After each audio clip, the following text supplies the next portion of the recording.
옆 사람과 인사합시다. 행복하세요. 행복하세요. 축복합니다. 사랑합니다. 우리 서건사님 가정 주님의 이름으로 축복합니다. 서보석 형제, 우리 금보경 자매 주님의 이름으로 환영합니다. 감사합니다. 오늘도 여전히 춥습니다. 아무쪼록 건강 조심했으면 좋겠습니다. 오늘 저녁부터는 더 추워진다죠.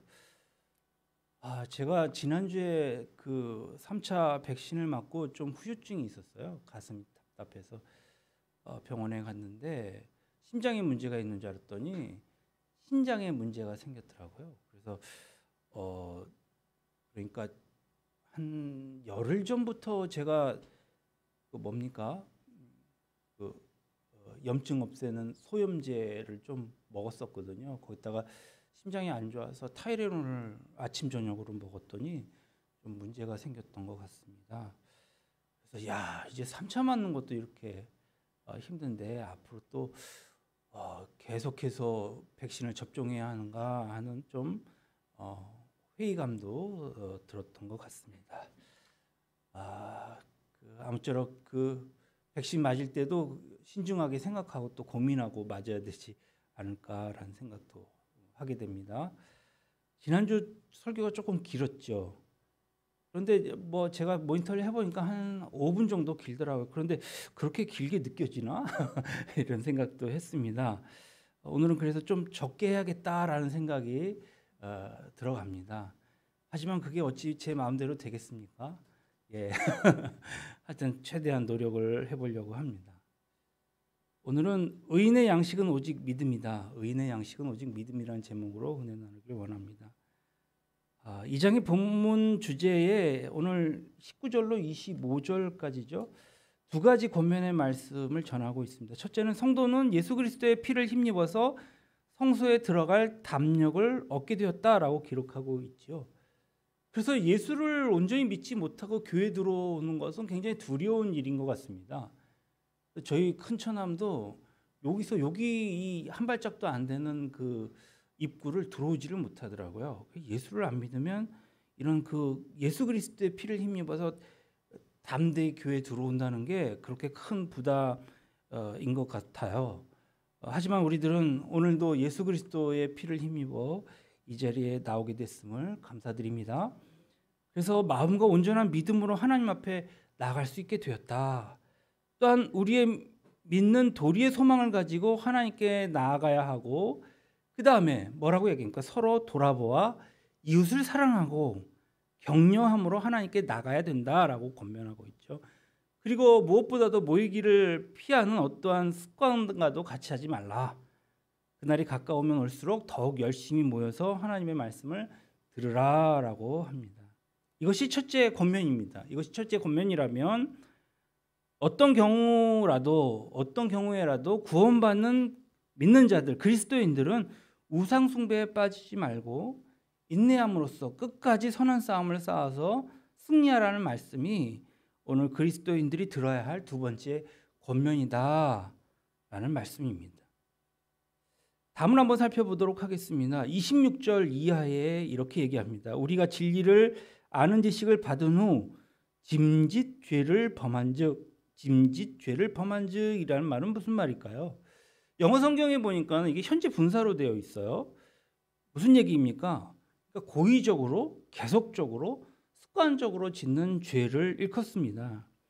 우리가 죄를 짓고 싶어서가 아니라 인간의 육체의 어떤 연약함 때문에 할 수 없이 죄를 지을 때가 참 많죠. 믿음이 약해서, 또 아직 신앙의 기초가 잘 다져지지 않아서, 판단력의 능력이 좀 부족해서, 그리고 우리가 세상의 개념과 또 이 성경적인 개념이 잘 구분이 안 돼서 나도 모르는 사이에 실족할 수가 있습니다. 그래서 로마서 7장에 보니까 내가 행하는 것은 내가 알지 못하노니 내가 원하는 것은 행하지 아니하고 도리어 미워하는 것을 행함이다. 이 죄를 지음으로 마음의 갈등을 일으키는 그 사도 바울의 고백이 소개되고 있습니다. 그러니까 죄를 짓고 싶어하는 사람은 아무도 없습니다. 그러나 인간은 연약하기 때문에 순식간에 나도 모르게 죄를 짓게 된다는 말이죠. 그런데 오늘 지금 본문에서는 이런 죄를 짓는 사람들을 가리키는 것이 아닙니다. 여기서 말하는 죄는 무엇입니까? 하나님 앞에서 잘못된 줄 알면서도 계속해서 의식적으로 짓는 죄를 말하고 있는 것입니다. 대부분은 교만하고 고집이 있고 어떤 나쁜 목적이 있어서 결과가 나쁜 줄을 알면서도 그것을 포기하지 않고 계속 짓는 죄가 있다라는 것이죠. 이런 사람의 마음에는 대부분은 하나님을 무시하는 마음이 들어 있습니다. 자기 중심적인 사고예요. 아주 교활함이 있는 것이죠. 성경은 이런 죄를 짓는 사람에게 무서운 경고를 내리고 있지 않습니까? 26절 하반절에 보니까 뭐라고 합니까? 다시 속죄하는 제사가 없다. 지금까지 히브리서 주제가 무엇입니까? 예수 그리스도의 피로 인하여 영원하고 완전한 속죄가 이루어졌다라고 천명하고 있는 것이죠. 그런데 오늘 고의로 죄를 계속해서 짓는 사람에게는 속죄제가 있다 없다. 없다라고 얘기하고 있는 것입니다. 속죄 제사가 더 이상은 허락되지 않는다라는 말이에요. 무슨 얘기입니까? 아무리 예배를 드려도 죄사함이 없다는 거죠. 아무리 제사를 드려도 그것을 받으시지 않는다는 말씀 아니겠습니까? 우리는 가끔 죽는 순간까지 이 악마의 화신으로 살면서 이 파멸과 심판이 정말 무서운 줄 모르고 그렇게 나쁜 일들을 행하는 많은 사람들을 보게 됩니다. 참 무서운 일인데요. 누구를 가리키고 있는 걸까 생각해 봤어요. 누구를 가리키고 있는 걸까요? 저는 단호컨대 무서운 이단들에 대한 얘기가 아닌가 싶습니다. 이 이단들은요, 누구보다도 자기 자신의 잘못된 것을 잘 알고 있는 사람들이에요. 그러나 이 영적으로 화인을 받았어요. 화인 맞았다라고 하지 않습니까? 고의로 하나님을 반역하고 하나님을 대적하고 하나님을 무시하고 있는 것이죠. 27절에 이렇게 얘기합니다. 이 사람들이 오직 무서운 마음으로 심판을 기다린다. 그러니까 하나님은 이런 사람들이 마음속으로 지옥 형벌을 경험하도록 어떻게 보면 만들어 놓으셨다라고 해도 과언이 아닙니다. 그래서 그들의 마음속에는 이미 우리는 알 수 없지만 이 죄의식, 형벌의 심판에 대한 의식이 항상 들어있을 것 같아요. 이 사람들은 이런 무서운 하나님의 심판을 벗어나기 위해서 때로는 물질로, 권력으로, 섹스로, 명예로 도피하고 있는 것이죠. 많은 이단들의 이면에는 엄청난 권력과 이 더러운 물질들이 숨어 있는 것을 우리는 보게 됩니다. 예를 들어볼까요? 하나님의 교회? 신천지? 아주 전형적이지 않습니까? 우리가 영종도로 들어오면서 큰 그 성전 같은 빌딩을 하나 보게 됩니다. 하나님의 교회예요. 제가 지난주에 우리 전도사님 뭡니까 2대 교회 담임 목회자로 이렇게 초청받는데 이렇게 가게 되었는데요. 저 소래 쪽으로 가게 되는데 아주 그 유리로 된 멋있는 교회가 있어요. 야, 교회 잘 졌다. 그러고 쳐다봤더니 명패가 하나님의 교회예요. 그래서 옆에 같이 가는 목사님한테 물어봤어요. 목사님, 여기 하나님의 교회가 이렇게 이쁘게 서져 있는데요. 목사님, 이거 사실은 기존 교회였어요. 근데 교회가 문을 닫으면서 하나님의 교회 다 팔아버렸대요. 그런 얘기를 하더라고요. 참 안타까웠어요. 야, 그들은 무슨 돈이 있어서 저 아주 아름다운 교회를 샀을까라는 생각을 해봤습니다. 요즘 젊은이들이 교회에 보이지 않는다 하죠. 교회 젊은이들이 다 어디가 있습니까? 다 신천지에가 앉아있다는 거예요. 그건 내가 한 얘기가 아니라 신천지 교인이 와서 얘기해요. 요새 젊은이들은 다 신천지 가 있다는 거예요. 도대체 어떻게 구워 삶았으면 어떤 그 커리큘럼이 있고 어떤 그 친교가 있는지는 모르겠지만 하여튼 많은 청년들이 거기에 가 앉아있다는 것이죠. 어떻게 보면 이들은 세상에 있는 그 권력, 그 물질을 이용해서 이 모든 것들을 손에 쥐려고 합니다. 그럼으로써 내재적으로는 하나님이 주신 이 형벌을 어떻게 피해보고 내세에서는 어차피 지옥 갈 거니까 이 땅에서라도 좀 만족을 누리면서 살자라는 그런 마음이 묻어 있는 것 같습니다. 이렇게 하나님을 대적하는 자들에게 뭐라고 얘기합니까? 소멸의 맹렬한 불이 있다. 심판의 불이 대적자들에게 가까이 온다고 말하고 있습니다. 27절 하반절에 보면은 대적하는 자를 태울 맹렬한 불만 있으리라 라고 말하고 있지 않습니까? 빛을 선택받지 못한 자, 어둠이 있고 축복을 선택받지 못한 자들에게는 저주가 있다는 사실을 우리는 명심 또 명심해야 할 것입니다. 하나님을 선택하지 않은 사람은 괜찮은 것이 아니라 마귀가 기다리고 있는 것입니다. 여러분 분명히 하십시오. 빛과 어둠의 중간지대는 없습니다. 영생을 택하지 못해도 괜찮을 것이 아니라 멸망이 기다리고 있다라는 것입니다. 우리는 이것을 알면서도 계속 게으른 신앙생활을 하고 있는 건 아닌가요? 이렇게 신앙생활을 하면 안 된다라고 하는 것을 잘 압니다, 우리는. 그런데 이것은 누구보다도 자기 자신이 잘 알고 있는 사실입니다. 자신의 현재 신앙생활이 하나님 앞에서 이것이 옳은 태도인지 정말 우리 스스로 마음속에 물어보셔야 할 것입니다. 죄송스러운 신앙생활 좀 잠깐 하고 있는 것 물론 어쩔 수 없겠지요. 그러나 계속해서 하는 것은 문제이지 않겠습니까? 신앙의 슬럼프에 빠져서 잠깐 실수는 있습니다. 그러니까 이와 같은 예예요. 뭐냐면 우리가 연애를 한다든지 결혼을 했어요. 사귀는 상대가 있는데도 다른 이성과 계속해서 교제한다? 이게 상상이 가십니까? 다분히 의도적인 것이죠.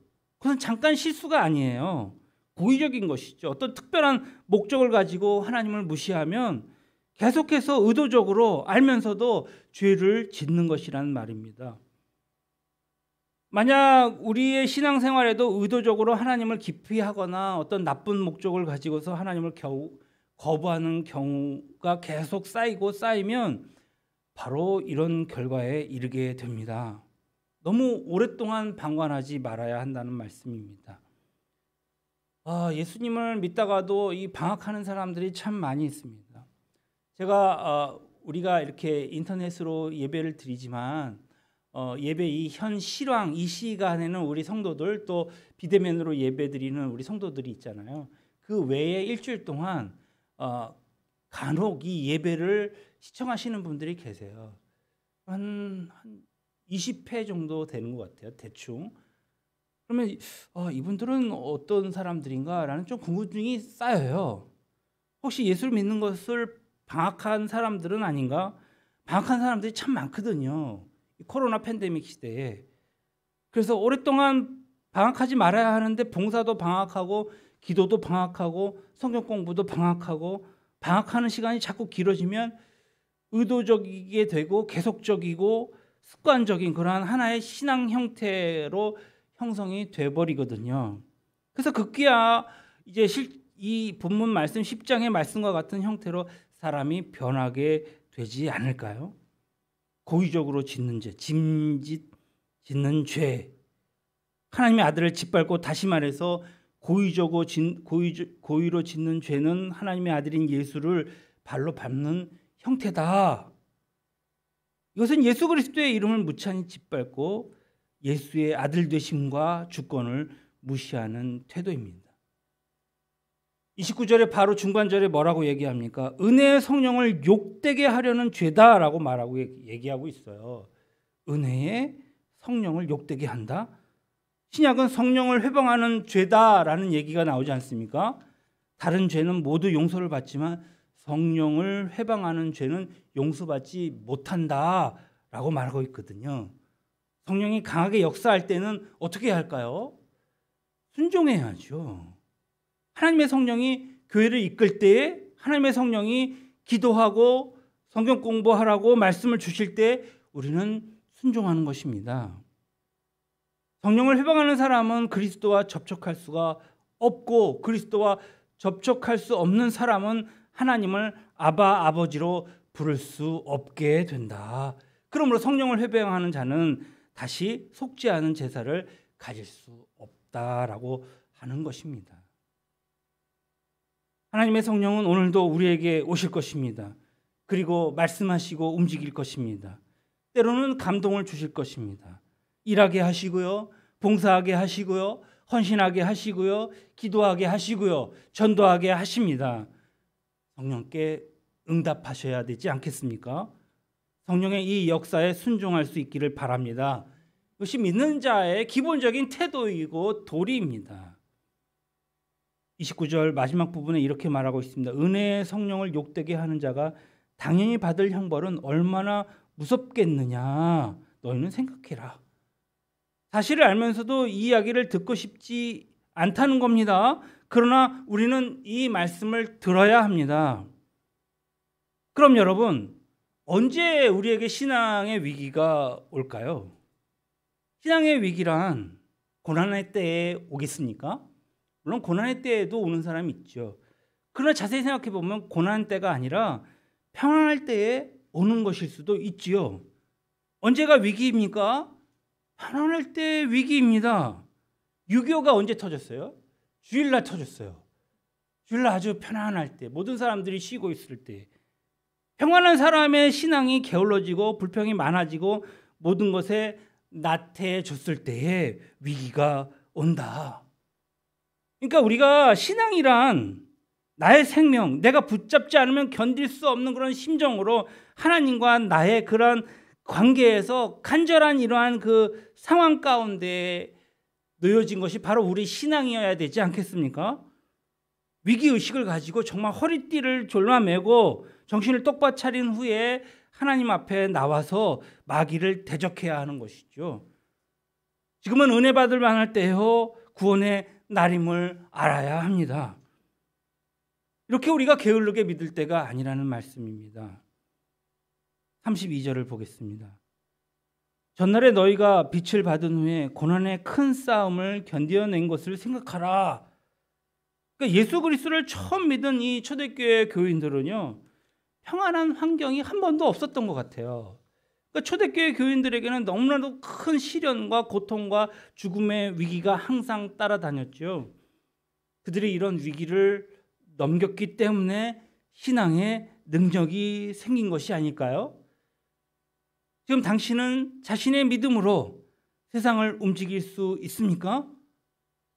정말 우리의 이 안일한 신앙 가운데 우리 자기의 신앙을 가지고 자기도 안 놀랄 이런 상황 아니겠습니까? 그런 신앙이 어떻게 다른 사람에게 감동을 주고, 그런 신앙이 어떻게 다른 사람들에게 영향을 주며, 그런 신앙이 어떻게 마귀를 쫓아버릴 수 있겠습니까?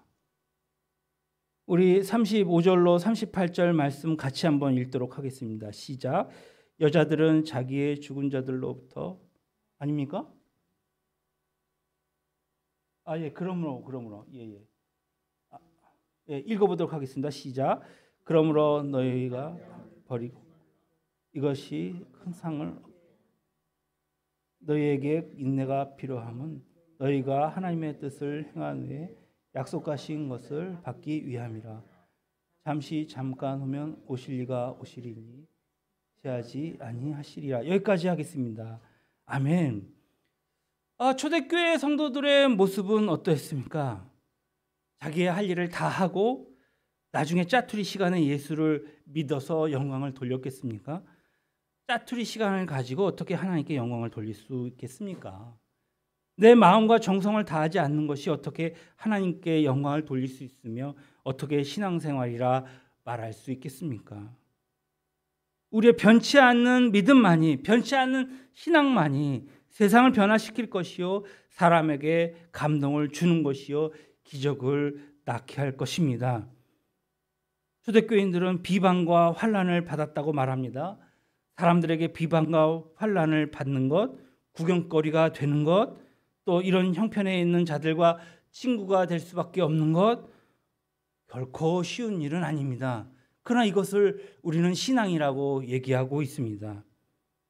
이에 비해 오늘날의 교회에서의 신앙은 어찌 보면 사치요, 종교적인 쾌락의 도구로 변질되어 가고 있는 모습을 보게 됩니다. 개탄을 금하지 않을 수가 없습니다. 이 신앙은 우리를 구원하지 못할 뿐만 아니라 이 세상도 구원하지 못하는 것이겠지요.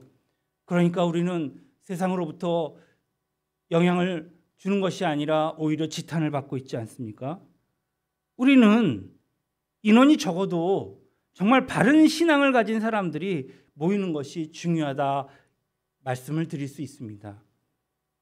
이렇게 적은 무리가 모여서 오히려 기도하고 이 적은 무리가 하나님께 헌신할 때에 정말로 우리가 개인이 변하고 가정이 변하고 세상이 변하게 될 줄로 믿습니다. 너희가 갇힌 자를 동정하고 너희 소유를 빼앗기는 것도 기쁘게 당한 것 더 낫고 영구한 소유가 되는 줄 알미라. 참 신앙은 어떻게 보면 어렵고 가난하고 억눌린 자들을 생각할 뿐만 아니라 자기 것을 빼앗길지라도 기뻐하는 것이다 라고 했습니다. 어떻게 이 사람들이 자기의 재산을 손해보고 정말 무너질 때도 기뻐할 수 있었겠습니까? 이 사람들에게는 무엇인가 있다라는 얘기겠죠. 무엇이 있었을까요? 그들은 더 낫고 영구한 기업이 있었기 때문입니다. 세상에서 손해를 보면서도 감사할 수 있는 것은 바로 그 사람의 눈앞에 세상이 줄 수 없는, 세상에서는 볼 수 없는 천국이 있기 때문이었을 것입니다. 그들에게 천국이 보장되어 있기 때문이었을 것입니다. 하나님의 손을 지금 이렇게 가깝게 느끼고 있는 사람들은 세상 때문에 그처럼 번민하고 괴로워하지 않을 것입니다. 요즘 우리는 천국도 눈에 안 보이고 하나님의 도우심의 그 손길도 못 느낄 때가 너무 많습니다. 보이는 것은 오로지 돈이요, 오로지 세상뿐이다. 그러니까 세상의 것들에 기대를 걸고 거기에 가치를 두고 거기에 따라서 울고 불고 속상해하는 사람들이 얼마나 많이 있습니까? 당신 눈에 천국이 보일 수 있기를 바랍니다. 하나님이 좀 더 가까이 느껴질 수 있기를 바랍니다.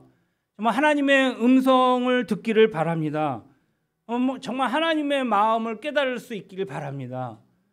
저는 그래서 이 아침, 이 새벽이 너무 소중해요. 하나님의 음성을 들으려고 막 애를 씁니다. 정말 말씀 가운데 나에게 말씀하시는 그 하나님의 그 음성을 듣기를 간절히 소원하며 하나님의 마음을 깨닫기를 바랍니다. 이것이 가까이 느껴지는 사람은 정말 그 마음이 현실과 이 천국으로 왔다 갔다 하며 기쁘게 살 수 있습니다. 이런 사람에게는 진정한 믿음이 의미가 있는 것입니다. 기억하십시오. 믿음이란, 그런데 기억하셔야 합니다. 결코 자기 확신이나 신념은 아닙니다. 하면 된다는 식의 그냥 값싼 어떤 정신적인 도박도 아닌 것입니다. 믿음은 하나님과 나와의 그 살아있는 정말 유기적인 관계 속의 그 역사인 것을 잊지 마시기 바랍니다. 이제 마지막으로 성경은 이 믿음을 위해서 두 가지를 제시하고 있습니다. 그러므로 너희의 담대함을 버리지 말라. 이것이 큰 상을 얻게 하느니라. 믿음에서 중요한 것이 무엇일까요? 용기와 담대함을 잃어버리지 않는 것이다 라고 했습니다.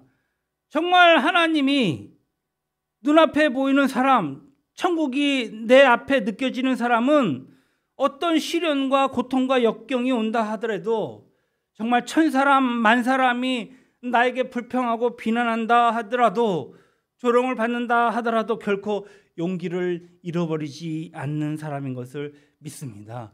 이것이 믿음입니다. 이것이 믿음입니다. 너에게 인내가 필요하면 너희가 하나님의 뜻을 행한 후에 약속하신 것을 받기 위함이라. 할렐루야.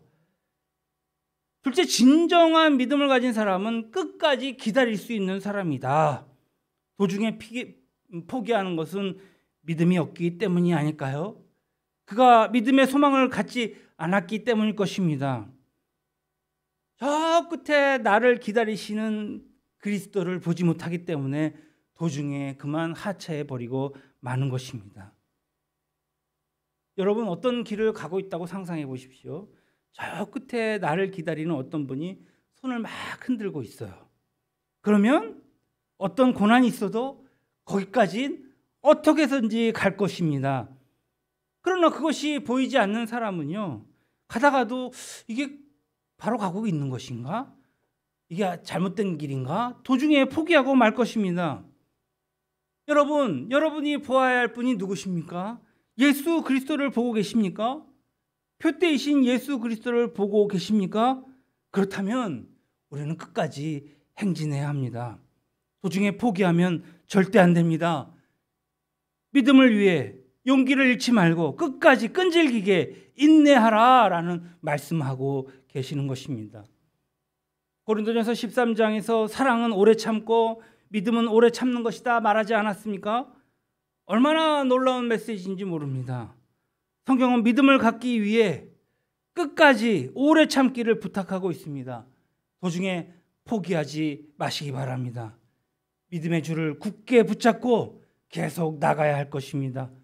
도중에 용기를 포기하지 마십시오. 37절 잠깐 후면 오실 이가 오시리니 지체하지 아니하시리라. 이 말씀은 우리에게 참 큰 용기를 줍니다. 소망을 줍니다. 이 말씀은 우리가 용기를 가지고 끝까지 인내해야 할 이유를 보여주고 있는 것입니다. 주님을 대망하면서 우리의 삶을 하루하루를 살기를 바랍니다. 오실 이가 낮에 오실지 밤에 오실지 아무도 모릅니다. 그렇기 때문에 우리는 끝까지 포기하지 말고 용기를 잃지 말아야 합니다. 그렇기 때문에 끝까지 때로는 기다릴 필요도 있는 것이죠. 지금까지 얘기한 것을 한마디로 정리하겠습니다.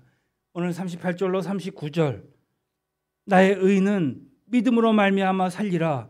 또한 뒤로 물러가면 내 마음이 그를 기뻐하지 아니하리라 하셨느니라. 우리는 뒤로 물러가 멸망할 자가 아니요 오직 영혼을 구원함에 이르는 믿음을 가진 자라. 할렐루야.